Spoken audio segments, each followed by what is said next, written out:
including Miss Marisa Hamoy. Pwede po ba tayong sumumpa?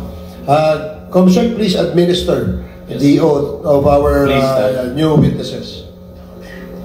Do you swear to tell the truth, the whole truth, and nothing but the truth in this congressional inquiry, so God will help you? Thank you. The oath has been administered, sir. Thank you. Okay, thank you. So, Mr. Sarmenta, can you please proceed? Having had the golden opportunity to serve the late Chito Gascon as his consultant for communications starting in early 2016, I coordinated when the war on drugs started with at least 40 international news teams or international reporters doing stories on the EJ case of war on drugs. Not once did any one of them get back to me after doing their coverage saying, it's not as bad as it seems, or with I understand why this has to be done. All of them were always more appalled, more outraged compared to the day they arrived at our airport named after someone assassinated on its tarmac. A female reporter from Europe who often goes to war zones once asked me why is it that in this country the police can return to the same neighborhood the next day after killing a civilian in that neighborhood, compared to other nations where she has reported from, where it takes weeks before a police can patrol the same place where a civilian was killed. Kasi nga po, babatuhin sila or whatever. During war on drugs, I met many individuals with courage and fortitude. Sadly, one of the first I met, Hara Kazu of the Pasay PNP Bertes father-son slay, inside the Pasay PNP SDEU on July 7, 2016, badly wants to come today, but her poor health prevents her from coming. Sadly, Hara now has breast cancer.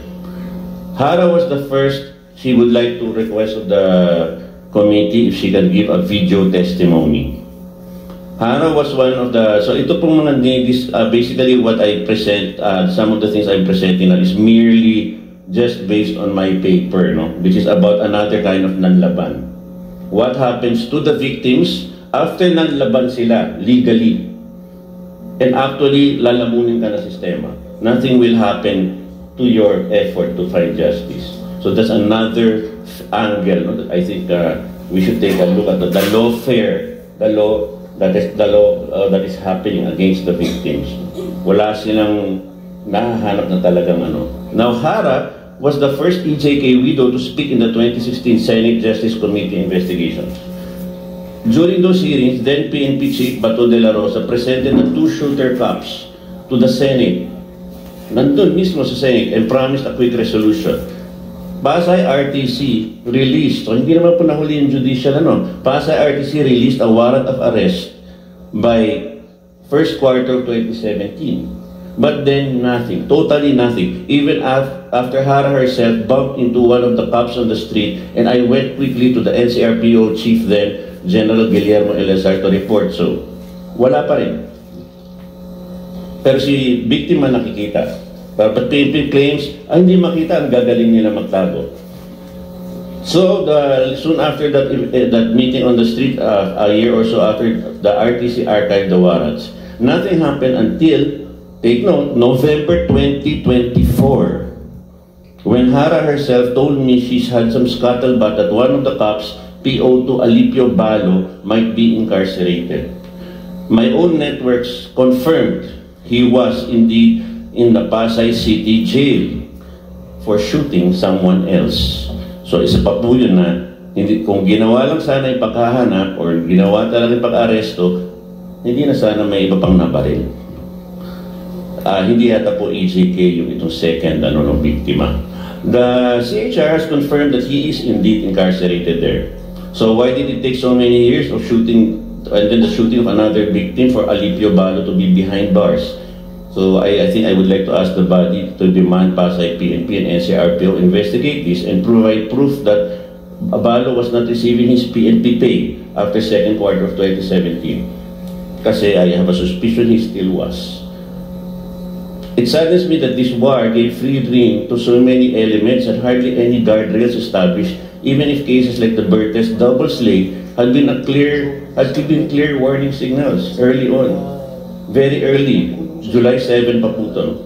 I was at the Senate on October 28, 2024 for the Blue Ribbon hearing, and because I brought the invited EJK widow Cristina Gonzalez of Antipolo. Sadly, a few of the senators began berating her for not filing, and Gonzalez got intimidated and did not correct them and let the truth out. Her very own case for a protection order already has decisions from the Court of Appeals and the Supreme Court. The Supreme Court deciding on August 22, 2022. All decisions by the High Court were in favor of Cristina Gonzalez, and all noted that the death of Joselito Gonzalez is an EJK and must be investigated. To this very day, no investigation has been initiated by any of the bodies who could do investigations. So may High Court decision ka na, yung pwede naman mag-imbestiga, hindi mo kumikilos.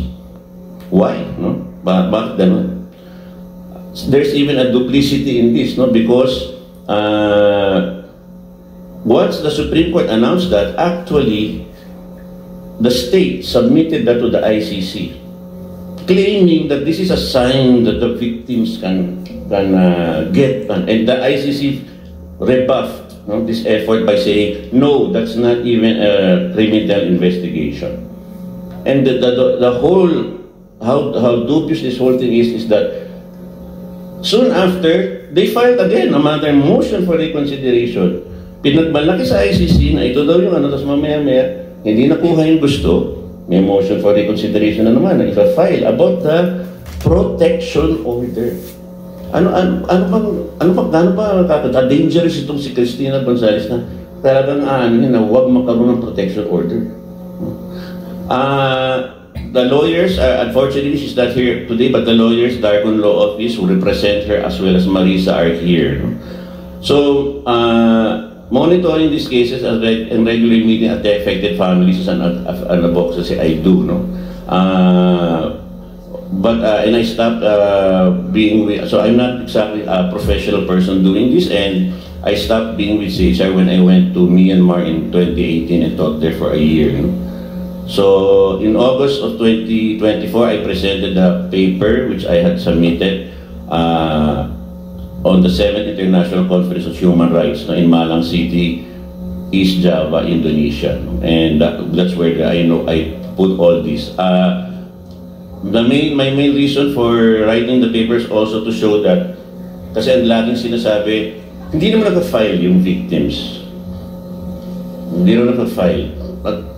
And then as if the system is working, and they're always just talking about the Kian de los Santos case and the Arnaiz case. Dalawa lang naman yung babanggit nilang natatapos. So, ano ba talaga? No? And then, lastly, I'd just like to say, I think we should also look at the point of, and I think Marisa's case is a clear example that, yes, meron nga mga violations of the right to life, meron din napakalaki rin violations of the equality before the law. Nababaril ng mga tao, walang warrant, walang kung ano-ano, walang ano-ano, and yet, the people who should be investigated for doing those things, ang daming kiniklaim na kailangan nila ng ganitong protection from the law, etc. etc. It's twisted. So, if I may ask, Joel, no, Mr. Sarmenta, ang suspect doon sa pagpatay doon sa anak ni Marisa ay member ng Philippine National Police? Yes, sir. These are the, I think you can discuss it, and the lawyers also more. These are unfortunately right here, because Marisa is from Payatas, and this is in short QCPD Station 6. So pwede ba nating marinig ang yes, kwento ni Marisa? I often bring that up on how can there be a police station which kills 100 people in a year's time, and there's no investigation? Why that? So how many people were killed in Payatas alone? Station 6 po, their whole area of responsibility, 100. Umabot po ng 100. So ang area is only Station 6? Yes. Yung Station 6 yan yung Payatas? Yes, and in the first year of the Duterte administration, lamampas po na, I think it's 102 or 100. 102 ang namatay? Killed by the PNP of Station 6. Okay, at ito ay related sa drugs? Yes, and ang mga suspect ay, ang mga biktima ay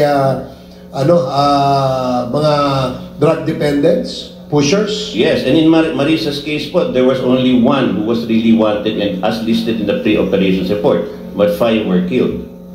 Okay, siyempre, di ba natin marinig ang kwento ni Marisa? Marisa, ang iyong anak ang biktima dito, no? Yes po, Your Honor. Pwede bang malaman kung ilang taon ang iyong anak? 17 years old po. So, 17 years old siya. Siya ba ay kasama sa drugs watch list ng Quezon City Police? Hindi po. How about sa PIDEA? Nandun din ba siya? Wala siya. So wala siyang history na siya ay gumagamit o siya ay na-involved sa pagbibenta? Wala po. No record po siya sa barangay ng Payata. So walang record? Wala po. So pwede bang malaman paano nangyari yung insidente? Kung okay lang sa iyo, Kung okay lang sa iyo. Yung time na po yung nangyari po, bali, Pakilapit mo lang yung mic sa head po ako ng street sweeper po ng Payatas. May tao po kung namatay yung asawa, nag-vigil po kami. Bali, Sampaguita Extension po, bundo kasi yun. Nagpaalam siya sa akin, bababa dun sa baba kasi may birthday case. Ang nangyari doon, tinawag siya doon sa kang Sherwin Pulo na nakalista sa watchlist sa Barangay Payatas. Inutusan siya na pinabili ng sigarilyo. Pagdating doon, pagkatapos siyang biling sigarilyo, bumalik doon sa bahay. Si kang Sherwin, yun nangyari ng putukan na doon po siya namatay po sa loob ng bahay. Mayroon pong survivor na si Harold Arevalo, 8 years na hanggang ngayon hindi na-imbestiga po siya. Siya po ang buhay. Ang kaso nang nalagay sa kanya, direct assault. Kinasuhan siya ang kinasuhan? Opo, yung survivor po na isa. Okay, Malilima sila, 4 ang patay.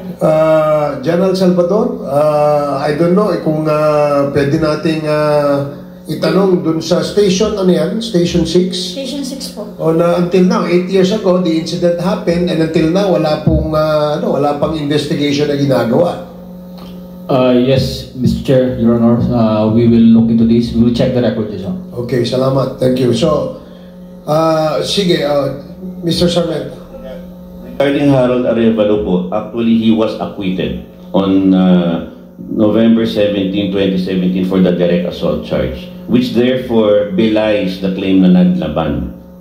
So, and further decisions po by Ombudsman, and also, by the way, this case involves a decision from the Office of the President, which was released on May 25, 2022, before Mr. Duterte stepped down. Okay. So, about this case. And they all ignore this decision by the MTC of QC, as if it doesn't exist, na si Harold Arevalo po ay naging acquitted. Kaya I think we would like to ask the body if he could be subpoenaed to appear, because anyway, no one has ever talked to him. Okay, siguro what we can do, kasi first time pa lang namin narinig yung kwentong yan, no? And tama-tama, dito ang ating Philippine National Police na pwede nating hingian ng assistance tungkol dyan kung bakit hanggang ngayon, 8 years after the incident, ay wala pa rin investigation na ginagawa. So siguro, in the next hearing, aasahan namin na nandito pa rin ikaw, Miss Marisa, no? At mas malaking maitutulong sa aming komite kapag ikaw ay magbibigay sa amin ng iyong sinumpaang salaysay. At base doon, kami po'y maaaring makatulong sa inyo. And I'd like to ask Mr. Sarmenta to, if possible, you assist si Miss Marisa sa mga kailangan ng komite. Yes, Your Honor, along with the Dargon Law Office. Okay, so we heard this story. Alam na po natin ang ano natin. Is this Attorney Conti? Is this part of?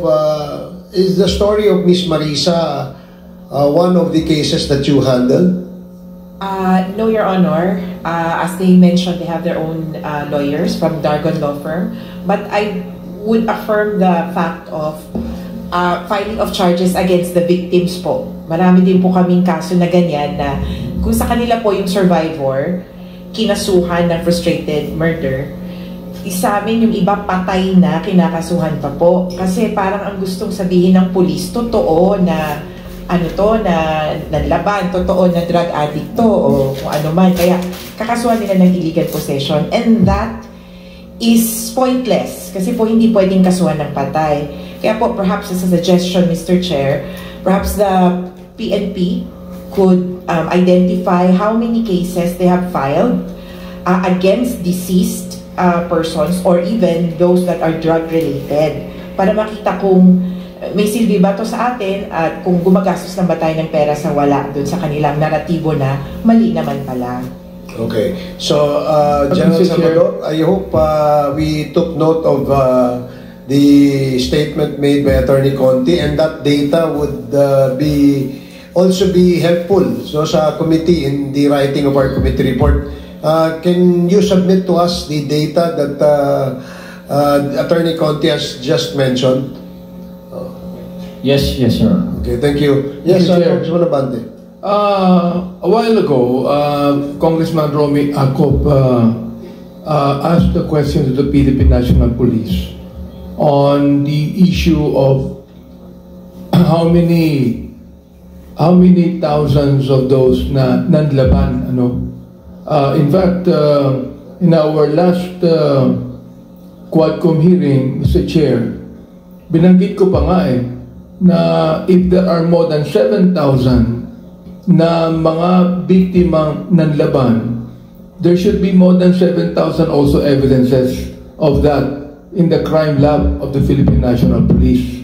So I do not know if they have actually a data on that, no? Because I have even mentioned here at last hearing that we ought to make an ocular inspection to the crime lab of the Philippine National Police to find out if there are indeed more than 7,000 evidences, whether it be firearms or mga patalim, no? So that we'll be able to know kung talagang itong mga taon to nanlaban to. Now, if the Philippine National Police would assume that there are more than 7,000 nanlaban, therefore there must be more than 7,000 evidences that the Philippine National Police has.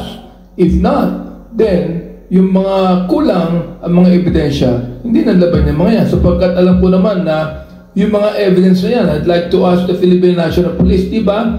Pag kayo nag-lock up ng mga, for example, like ito, ang ginamit nito ay paltik, ang ginamit nito ay 45 o 38. Meron niyang nakalagay kung anong taon yan at kung sinong pangalan ng napatay na yan. Di ba? Am I right, Major General?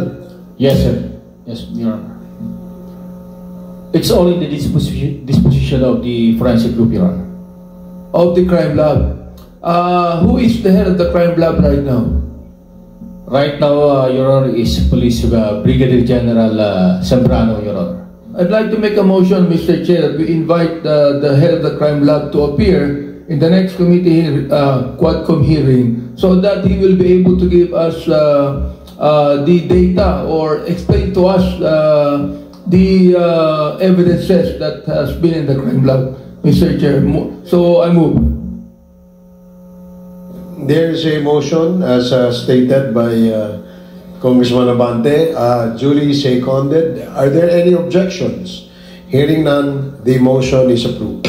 Mr. Chair, addition lang po. Yes, Congresswoman Castro. So hindi lang po, Mr. Chair, yung mga paltik o yung mga baril na ginamit nung nanlaban, no? Kung ilan yan, 7,000 po yan, Mr. Chair. Dahil may namatay, dapat po ay alam din po natin yung ginamit sa pagpatay. I mean, yung police na, halimbawa may operation yan, laban, may paltik yung nanlaban, pero yung mga police po, yung kanilang ginamit na baril, dapat po ay naka-record din. O meron din tayong report. Hindi po ba? So, para makita natin. Confiscated, di ba? Yes, confiscated. Dahil, di ba sinasabi ng batas na kapag merong namatay, dapat talagang naiimbestigahan. Hindi lang po yung baril ng nalaban. At yung mga evidences nung bumaril, no, kailangan nalidyaan din po. So, tanong ko po sa PNP, na-preserve din po ba yung mga ganong mga evidences? para makita natin, Mr. Chair, kung ano yung tumama anong bullets, magkaroon ng matching, Mr. Chair. Yes, General Salvador, please reply. Yes, Mr. Chair, Your Honor. Normally, all encounters, armed confrontation, are placed in scene of crime operations procedures. So it has all the SOCO report. Therefore, all evidences are in custody of the SOCO, and normally it is being prepared and being ready for if required by the court. So we all the presumptions that these are covered by reports, Your Honor. Mr. Chair, follow up. Yes. Ang tanong ko po, na-preserve din ba yung mga baril na ginamit ng police doon sa scene of the crime? Yun po yung tanong ko doon. Or ginamit lang yan and then ginamit pa rin siyang service firearms? So yun po yung tanong natin doon sa police. Your Honor, that can be answered once the Director of Forensic Group will be present because as I have mentioned, these are all covered by SOCO reports, Your Honor. Mr. Chair, ano ba yung procedure? Yeah, pwede bang malaman na General kung ano ang procedure? Halimbawa, nagkaroon ng engkwentro at nagkaroon na patay ang kalaban ng mga Philippine National Police, kawani ng Philippine National Police. Hindi ba kinukuhaan ng ballistic records yung baril ng police at saka yung baril ng laban? Normally, Your Honor, tulad ng nabanggit natin sa operational procedure kasi natin, it is being subjected to scene of crime operations procedures, and tulad yung may mga namamatay, tama po kayo, aside doon sa firearms, all pieces of evidence collected in the crime scene are preserved and it is being placed under the disposition and custody of the crime lab. So including the firearm of the PNP member? Normally, Your Honor, if there is findings of irregularity, doon na lang nagkakaroon ng requirement to submit the firearms of those involved in the operations.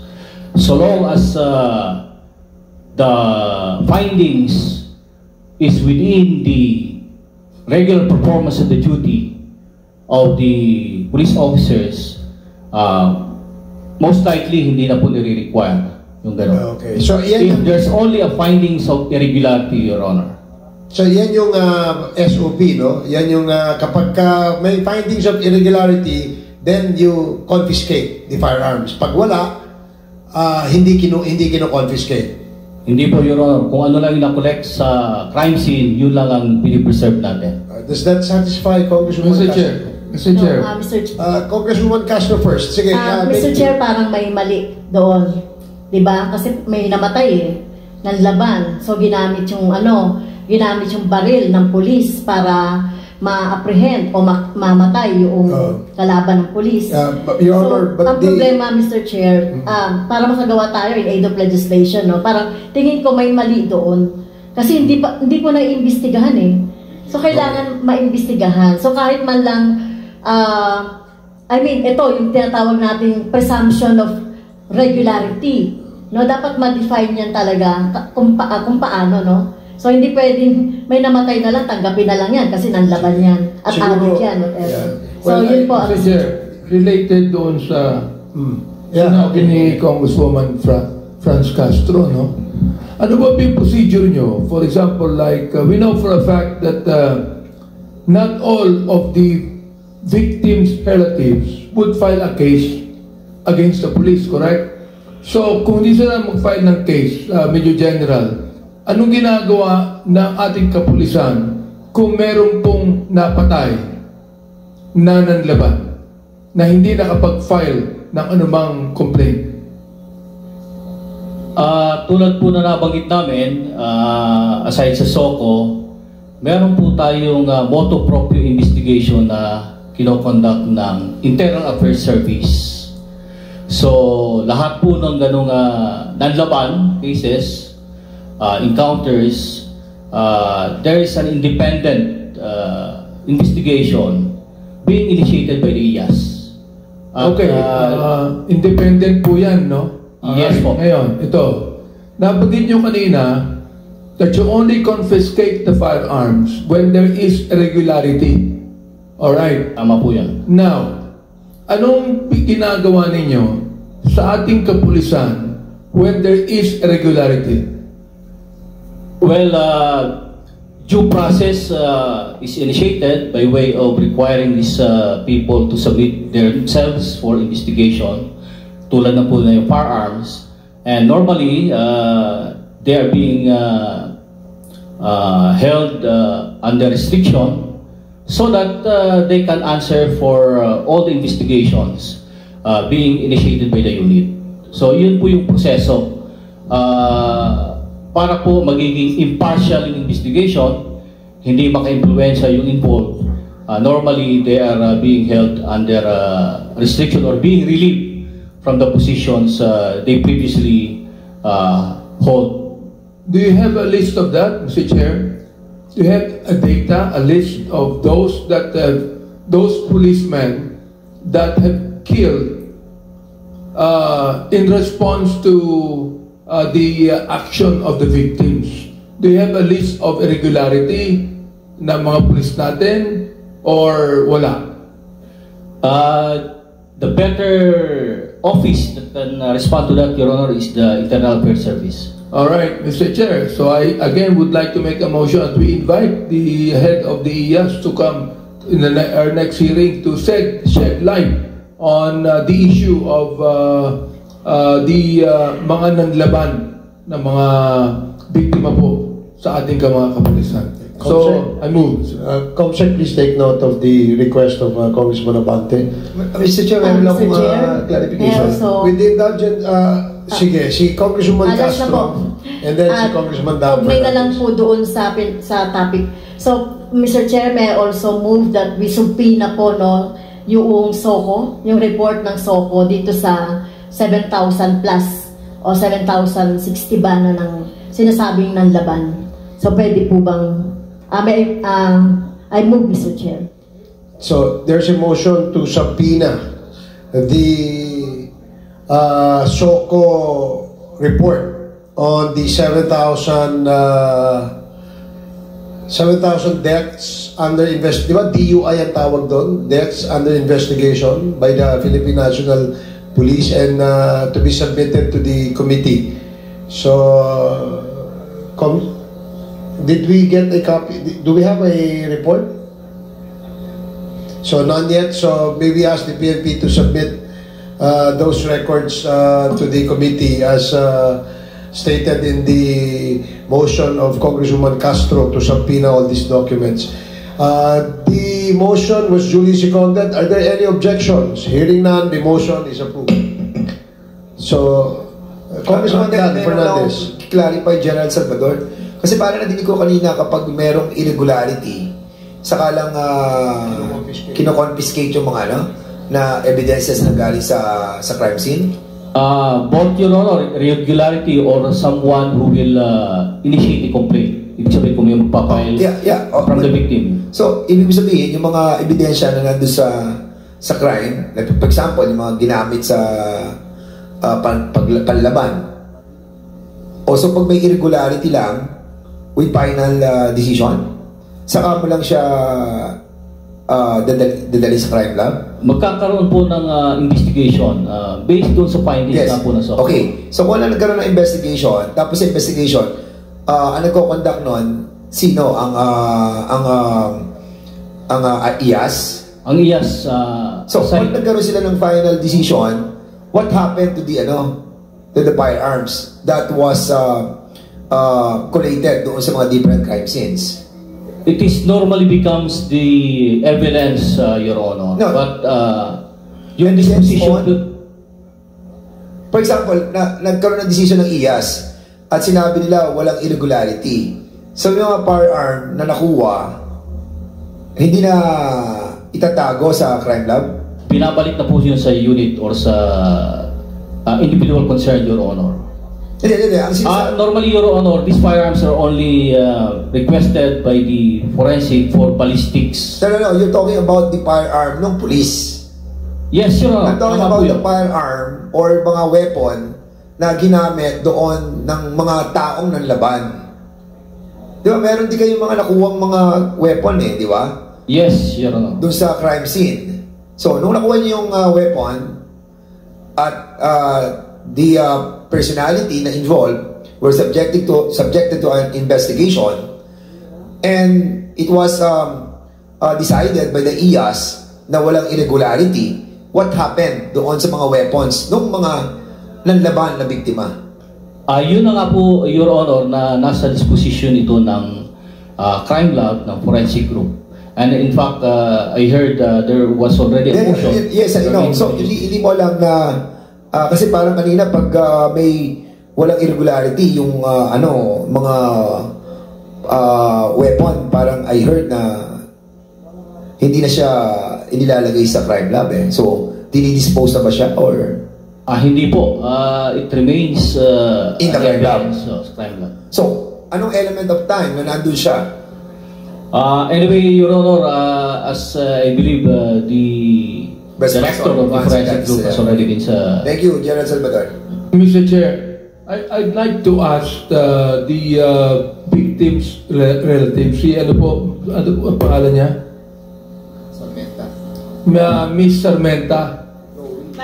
Joel. Hindi po, si Mr. Joel Sarmenta. Joel Sarmenta Hindi po. po, itong Marisa Hamoy. Miss Marisa Hamoy. Marisa Hamoy. Miss Amoy. Kayo po ba ay nag-file ng complaint? Yes po. Okay. Yes, sir. She filed I was with them when they filed. She filed a complaint. November 7, 2017. When she filed a complaint, Mr. Chair, what charges did she file? Was it murder or homicide? Hindi po that parang connected sa when the AS elevated it, parang nasa grave neglect of duty, mga ganon, hindi murder po.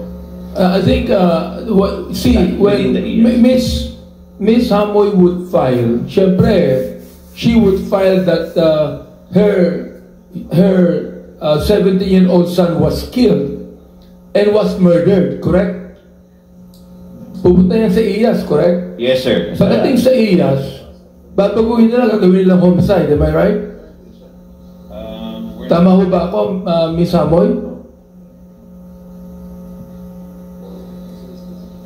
Medyo hindi kami sir, but I recently reread the later IAS report is connected to Mr. Sarmenta, can you look into that? Because this is very vital You know, the fact that naniniwala po si Miss Hamoy na pinatay ang anak niya na hindi naman po ito drug pusher o hindi drug addict, hindi drug pusher ito, alright, pero pinatay yung anak niya. Naniniwala po ba kayo na yung pumatay sa anak niyo, police?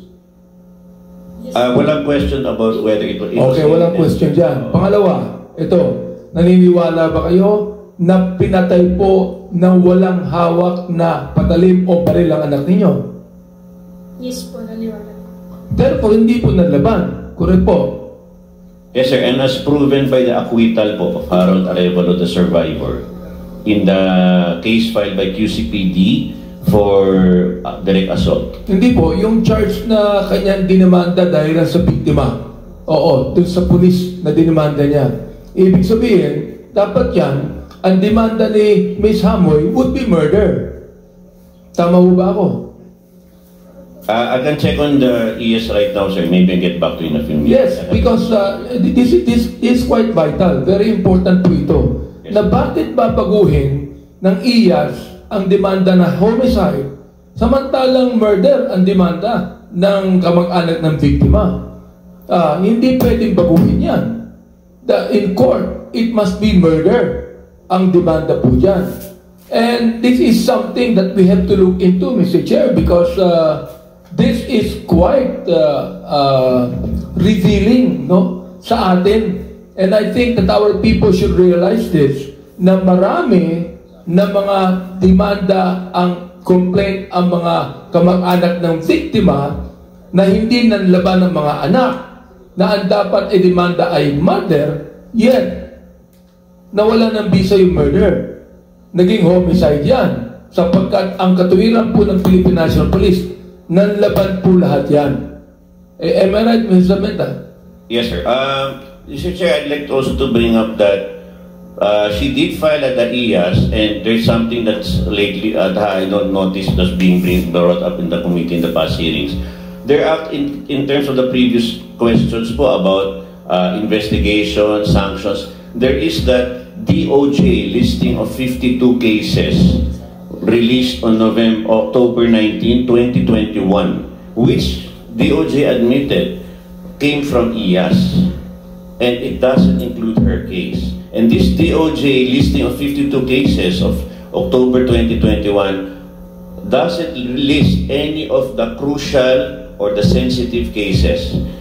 Parang na cherry pick po na medyo very slight cases lang po yun nandun sa 52. This is an offshoot of then DOJ Secretary Menardo Guevara telling the UN Human Rights Council in March, I think, or April of 2021 that there were irregularities, and the irregularities are about 500. Oh, he said that, Mr. Chair. Yes, he said. Sinabi niya yan. Before the UN. And but I think the state sort of lost its motivation because in between that time, the ICC still continued. So by the time lumabas na naging watered down to 52 po, and our other honorable members were asking about sanctions. You will be surprised if you read the list. Some of the sanctions are like 60-day suspension. Therefore, Mr. Chair, if the Secretary of the Department of Justice made a statement that there are irregularities, what did the Philippine National Police do about that? Chair, Mr. Chair, it is part of, that's why they started compiling that through IAS, and they came up with a list of 52 by October 19 of 2021. But strangely, especially because she filed at IAS, Marisa Hamoy filed at IAS, their case is not there, even if it's a massacre. And along with so many, the cases I mentioned, Gonzales case, already decided by Court of Appeals by that time, is not there. Gonzales Antipolo case. Vertes case, inside the Pasay City PNP, not there also in the DOJ listing of 52. It's very strange that many of the controversial cases are not there. A year after I was researching on the list, actually, during that time, baka naman nagbago na po, but during that time, I looked at it, there's at least almost 20 of the 52, you will never find them on the internet. Okay, Major General, who was the Director General during that time, 2021? Because I don't think that you are party of that, hindi mo alam yun, di ba? Are you referring to the IG of IAS then, Your Honor?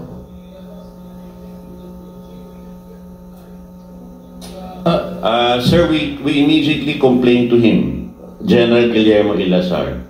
It's very, very significant because actually Marisa Hamoy, when General Guillermo Eleazar was QCPD head, met Eleazar at least 3 times. All right, Mr. General, therefore, who should we invite to shed light on this revelation that Mrs. Sarmenta has said? Who do you think should we invite in the Philippine National Police during that time? Your Honor, allow us first to check into the records because previously we were required to check this, especially the case being mentioned, Your Honor. Mr. Chair, I would like to make a motion that we invite the DOJ, who during that time was the head, including Mr. Chair, maybe Director General Eleazar, to shed light on what Mr. Sarmenta said. So I move, Mr. Comsec, Mr. Chairman, if I may add, there was a murder charge. This is the one filed at the Mr. Chair, point of order. Yes. What is the point of order, Congressman Ako? There's a motion filed by the Honorable Abante, and the chair has not yet ruled on the motion of the Honorable Yes. Abante. That is correct. Yes, I'd like to rule on the motion first of Congressman Abante to invite General Elezar and General and DOJ, in the next scheduled committee hearing of the Quad Committee. And Secretary, the former DOJ Secretary, Secretary Solgen Minad Guevara. So, any second? Duly seconded. Any objections? Hearing none, the motion is approved.